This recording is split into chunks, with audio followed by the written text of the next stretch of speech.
Hey everyone, Matt at Triple Locked Adventures. As you can see in front of us, we have a bunch of stuff on the table. Today we're going to go over camp kitchen cooking setups, ranging from just cooking over a fire to propane setups, and I will briefly go over also induction cooking, which I don't have on the table here, but we're going to go over a bunch of different setups that are out there. Pros and cons to different ones, and in the bottom I'll have a breakdown on different chapters so you guys can skip around for maybe what your use case is. All right, guys, let's start at the beginning. So you're going camping, maybe you're overlanding, maybe you're backpacking, right? There are a lot of different solutions out there for cooking, and you're gonna need to cook, right? You're gonna need to make maybe small meals, maybe large meals. Maybe you have a family, maybe it's just yourself, maybe it's you and your partner, or maybe you and your furry friend, you know, you got your dog or your cat or whatever, your donkey with you.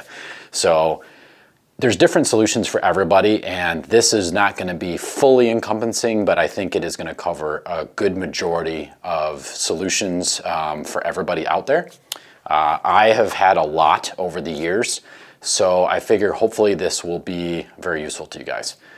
First off, let's go over cooking over a fire. Let me get some of the stuff off the table actually, and we'll show you just basics of cooking off over the fire. All right. So let's go over cooking over a fire. So this is kind of, I would say, generally universally available for everybody, right? Everybody can cook over a fire unless you're in a state in which you have a fire ban. We'll go over that a little bit later here in the video. This is super easy. This is a very easy segment to get into. If you are in an area, or say you're going to a campground or anything in which you can have a fire pit, and just make a fire. Pick up some logs, sticks, all that stuff, start a fire, and cook on that fire. This is probably the most affordable way to get into cooking, and probably closest to what you're doing you know, as you were a kid and stuff like that. You grow up cooking on a fire, right? So let's start. First off, there's a lot of different solutions on the market for things like this. One thing is a grate. This is just a metal grate. The legs fold up. It actually has a nice little carrying bag behind me here. I do recommend getting one with a carrying bag because these get very dirty.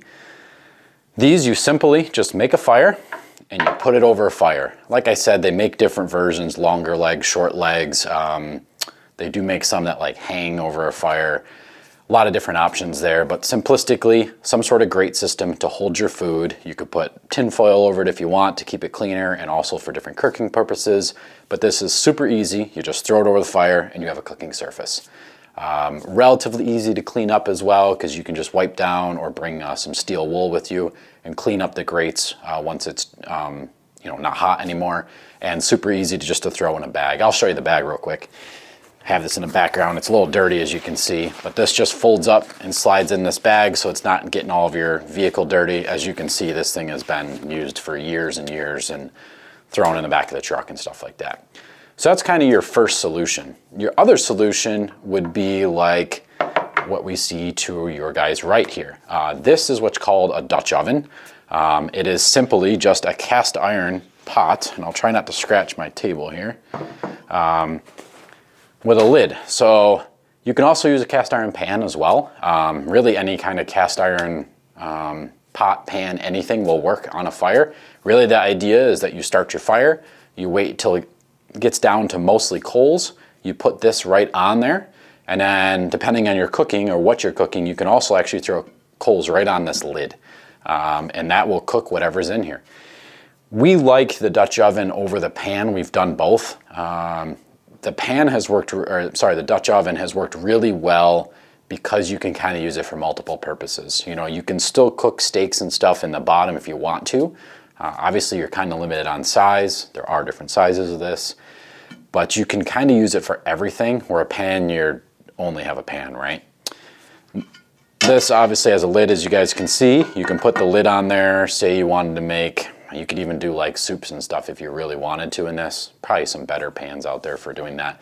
But this is just a very nice, versatile, buy once, cry once, and it's cast iron. So as long as you are maintaining it right, see the instructions, it's pretty easy though. Pretty much you're just cleaning it up and making sure that it's oiled and stuff like that. You're keeping it conditioned. These things will last literally forever. You can pass these down to probably 7 more generations, if not longer. As long as it is not lost, it will be around. These things last forever. These, not as much. So those are kind of your 2 solutions for cooking on a fire that are probably the most accessible and easiest options, especially for people that are going to be in an area where you have fire. Which brings up the next chapter, which is going to be, what if you don't have fire, or what if you are not allowed to have fire? All right, guys, the next chapter, what if you don't have fire? Okay, this next solution, there are a lot of options on the market, and I think this segment is where it gets really overwhelming. You're gonna have options, which you don't see here because I actually don't own any, are your small little burners that you can use. They're typically for backpacking people. They're a very small little platform, MSR, there's 1,000 of them out there. You know what I mean if you're looking at these out on the market. They're tiny little containers of propane, or forget the other gas, but there's, you know, it's a small little gas container and a small little burner that goes on top and allows you to cook either in a container on top of it. A lot of different solutions there. Those are great. I don't own any because I typically need to make slightly larger meals and I don't really do any backpacking. That's not really my style. I like to hike, but I don't really like to do like overnights out on trails, hiking at least. So I don't have anything here, but that is kind of your one of the ways that you can go. They are very convenient. They're very easy to use. There are pros and cons to those. Quickly on that, pros are they're very small, portable, lightweight, and pretty easy to clean up after too. Really the con is that you don't have a lot of ability to make larger meals or more complex meals. And I would say the most important to me is that the containers are so tiny on those things, you're not gonna make it very long on one of those propane tanks. So now you're carrying a lot of them, because those propane tanks, actually, I don't think it's propane, I can't remember what it is. I'm sure somebody in the comments can mention. It's a tiny little tank though. These things are like really, really small. So you don't have a lot of capacity. That steps up to propane, right? You guys can see I have 2 different propane tanks here. We have started with these style. These are just your standard 1 pound propane containers. You can buy these at any pretty much the outdoor store out there. During COVID, these things were extremely hard to find. Just an FYI, that was kind of like everybody was overlanding camping during COVID, so these were extremely hard to find. These are refillable, so that's a whole nother thing. We'll get there in a second. Propane though, these are kind of like your go-to, right? You buy one of these, when it's empty, you recycle it, you're done, that's it. They are kind of expensive. I wanna say these are like $5 or $6 per container. To fill one of these is $4 or $5. This is an 8 pound, they make larger ones. So there's different solutions in the propane as well. I do believe they make propane conversions for those smaller style little Bunsen burners, and then you kind of work into what you guys are gonna see here, your more typical camping propane stoves. We originally got this GSI one, which I absolutely love. From a family member for, I want to say it was like Christmas or something like that. They gave that to us. This simple system here, let me move a few things around, I'll show you guys. This pretty trick.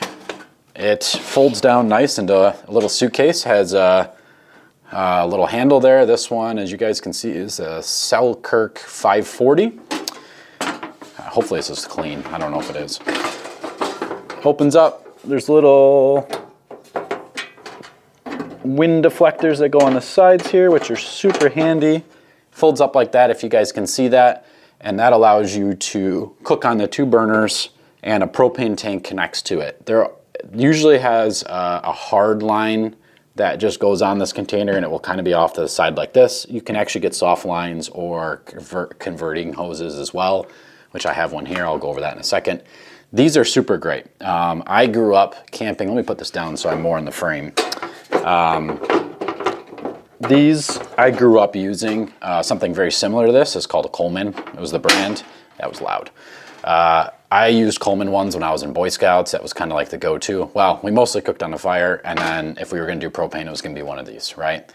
They're relatively affordable all the way up to not. There are really high-end versions of these, and there are more affordable versions of these and everything in between. They are great. They last a long time. They have pretty decent control over the valves here, and they just work great, especially if you get the ones like this one that has the wind deflectors on the side. It really helps cut down the wind and allows this to kind of cook in almost any condition, which is pretty nice. These on a tank like this will probably last you a weekend very easily, even if you're cooking for a family. So a 1 pound propane tank will last one of these a weekend, maybe a little bit more, give or take, right? It all depends on how much you're running it. Are you boiling a lot of water? How many big meals are you making? Are you running both? You know, there's a lot to that, right? But these are a great solution. We use this for the longest time, but one of our biggest problems, which you may have heard, is it rattles like crazy. We would put towels in there. We would take the grate system out of it, which this one you can take the grate out to clean it. It just rattles and it takes up a lot of space in the back of the vehicle. It's just huge, right? So we decided to move on to a different system, and there is pros and cons to all these. We went to a jet boil system, which you see here. This is just another version of this. Let me put this on the ground quick. This is just pretty much a different version of that system. This one folds down into a small little piece. This one also, which I don't think I have with me, has the little metal piece that connects back here. No, it's on your side, I think, somewhere. Yeah, it's on one of these side ports. And same thing, this little 1 pound propane tank sits off to the side, and you have a 2-burner stove with your knobs. This one also has the self-igniter on both sides here. The other one did as well. That one has a single igniter that ignites both sides. This one has an igniter for either side. Pros to this one is that it's smaller. As you saw, it folds up smaller. It actually comes with a carrying bag if you buy it that has like pots and pans and everything with it. My favorite thing about this unit is that the temperature control is very precise. You can get pretty hot to the point where it boils water very efficiently and quickly. More importantly, you can bring it down to a simmer very fine, like very finite on the actual adjustments. The one I showed you, the GSI, does not. It's very good at boiling things very fast or cooking things quickly, but to make things simmer, you actually have to just pull the pan off it or like play with the pan. It just, for whatever reason, the controls on that one don't allow you to go thin enough, which if you're simmering something, or say you're trying to cook eggs, something more delicate, it is very hard to do on that without just frying it. This has more control. One thing you may notice, you might be going, Matt, but there's no wind deflector. Well, there is, but ours broke and continues to break, and it's kind of a downside to this particular unit. I might have it, actually I think we might have even thrown it away because it was broken, I'm not sure. There is a plastic deflector that clicks into the sides here and goes around the sides and gives you some wind barrier. Doesn't work very well. It's okay, but I have found this unit, the downside we have found to this unit, if you are in any kind of windy area, it is almost impossible to cook on it. It doesn't necessarily blow the flame out, but the heat just blows away, like it just doesn't cook food. That's a big issue. Pros and cons, like I said, to all these units. Those large units, a little bit better in the wind, and maybe a little bit hotter. This one, I think gets as hot technically, but the wind blows it out very easily. So, like I said, pros and cons to all these. These are all under the propane category. Now, you're probably thinking, Matt, you keep talking about the 1 pound propane, you haven't talked about the big propane. True, you are correct. This is an Ignic product, or from a product from Ignic. It's just a really nice little carrying case that you can put in the back of your vehicle. I said 8 pound, this is actually a 5 pound. They call it their growler. So it's a 5 pound propane tank that fits in this bag, which I never really take it out because it just sits in the bag, and what I usually do is just put the bag on the ground and then run the cable up. This unit, it's a little 5-pound one. They do make 10 and I think a 20-pound maybe. They definitely make bigger units as well. I have found the 8 has been plenty for us. And then you connect, it comes with an adapter hose that connects to that metal piece that goes in all those units I show you and allows you to connect a full-size bottle to any of those units. This, as you can imagine, this is 5 pounds. This is 1 pound. The cost to refill this, like I said, was about $4 to $5. It's $5 for one of these. So yes, you have a little bit more upfront cost on this, but you can refill it at any place. I typically go to U-Haul. You will find a U-Haul anywhere in the country. And they usually have a setup, you just pull right up. You take the thing out, they fill it, you pay right there, done. For instance, the reason there's benefits to this, obviously it's refillable, it goes in a nice container, you don't have a bunch of these flopping around the back of your car if you're going on longer trips, and you can do a lot more cooking. Maybe you have a hot water, instant hot water tank, a lot of things. I don't want to go too much into the propane, but there are a lot of use cases for larger propane tanks, and some people carry larger. This little 5-pound one's been great. Some people need 10 though. I mean, it really depends on what your use case is. Like I said, I don't want to go too much into it, but I will tell you guys that big 26-day overland trip we went on, I think we filled it up before we left. I stopped at U-Haul in the middle of the trip. It needed so little topped off on it. I wasn't sure how much, it's kind of hard to tell, that the U-Haul guy literally gave it to me for free to top off because he was like, it wasn't even worth doing a receipt on it. So this lasted us an entire 26-day trip, camping every single day, the entire trip. Now, granted, we're very conscious of our water use and all that stuff, so we're very efficient with it, but this was great. Some people need a 10-pound. I don't think you really do unless you're using it for like heating your vehicle or if you're running one of those propane fire pits, and we'll get to that in a minute here because I talked about that in the beginning. So that kind of covers your propane cooking systems though. There are some other ones on the market. There are actually quite a few ones on the market. Those are the systems I've used though. Those are the things that I've used in our travels that we have found have just been staple products. We carry them all the time. And like I said, there are pros and cons to each one of those systems. It just really depends on your use case and how much space you want to take up in your room or in your vehicle. Let's briefly go over, I was just talking about propane cooking versus fire. So a big thing I know, especially out west, on the East Coast, we don't really have this thing. There's no real fire bans in the East Coast. It does happen in certain areas, but it's not a thing. When you're, especially in the Northeast, there are no fire issues. We don't have that's not a thing up near us. So a lot of times you can just set up a fire in a fire pit in almost any spot in the Northeast. If you can pull off primitive or not, there's usually a fire pit anyway. Like in any legal spot you can pull over, there's already a fire pit made, so you can just have a fire. On the West Coast though, there are a lot of fire bans. So you're not allowed to have like an open fire. So propane solutions are really one of your two only solutions. I think if you're gonna be out west and you're gonna be having a propane cooking apparatus, or say you need for heat. A lot of people are using those fire cans and stuff like that. It's pretty much a unit that allows you to hook up a big propane tank. You're gonna need a big one to emits a bunch of heat. You can also cook on those if you needed to. That's where you're gonna need a really big tank. I talked to a guy at a show for one of those fire pits. I forget the brand. It might even been Ignic, but I could be wrong. It was like an ammo can style fire thing. He said it'll burn through a 10-pound propane tank, so double this size. I want to say it was 4 hours. So if you're using that for heat and you're also using the propane for cooking breakfast and dinner, you're not going to make it in an entire weekend at all. So kind of keep those things in mind. That brings up the next solution, which I don't have here because it's something that I'm considering moving towards, but it is a fully encompassing product, and that is called induction cooking.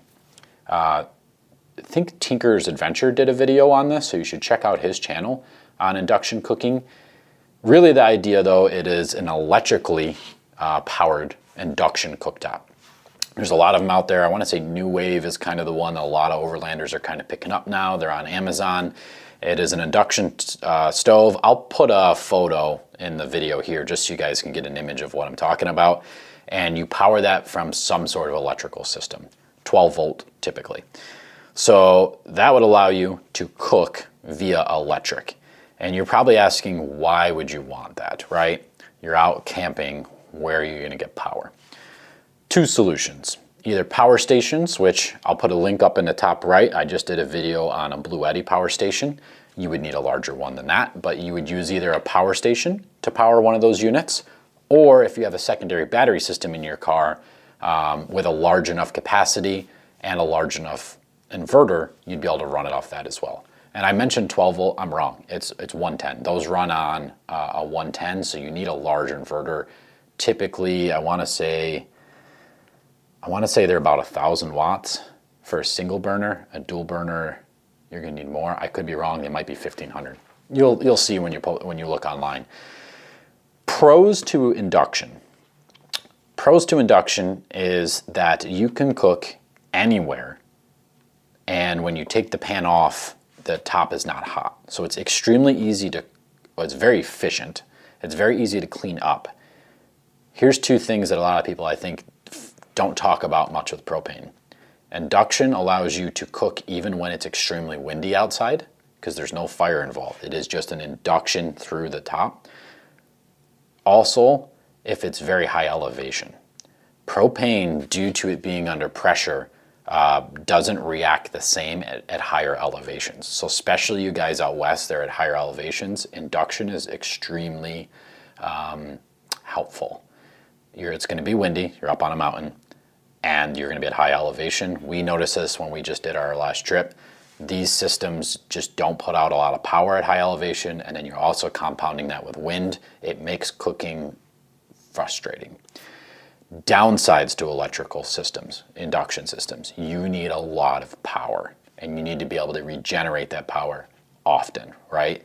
So I'll probably do a whole video on induction. I'm strongly considering going that direction in my rig. And when I do, and if I do, I'll do a whole build out on it and all that stuff. I don't want to get too much into that. Those are your systems though. So kind of wrapping that up. You've got cooking over a fire. You've got propane or gas, call it gas systems. And then you're going to have induction systems. Those are really your three systems. I'll throw in a bonus for you. Bonus category. Just using freeze-dried meals. You can literally just boil some water or warm up some water. You can either do an electrical kettle if you have enough power to do an electric kettle, or literally just heat up some water, whatever way you want, pour it in a bag, and you have food. I wouldn't do that personally. I'm a little bit more health conscious. I probably wouldn't do that for a long term, but for a couple nights, especially if you've been on the road all day or you got to camp super late, it is perfectly fine. My own personal preference, I like real food. I like whole foods. So that is a bonus category though. You can literally just buy freeze-dried foods at your store, pour hot water in it, and have a meal. That is a solution, people. So those are your categories. I hope you guys found this useful. I have been using all these different categories all the way since I was a kid in Boy Scouts, camping, all the way up to now. Things have evolved, things have changed. I just want to keep mentioning, none of these solutions are necessarily like the best solution. Really, it comes down to what is best for you, your size of travel, like how many people you're traveling with, and how long you're going to be traveling for. Also, where you're going to be traveling, right? All these solutions have pros and cons. There is no perfect solution. So hopefully you guys found this useful.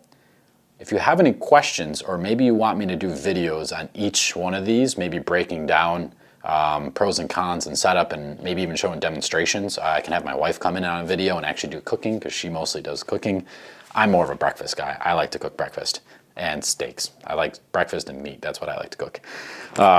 So I could have her come in, do actual videos on some of this stuff.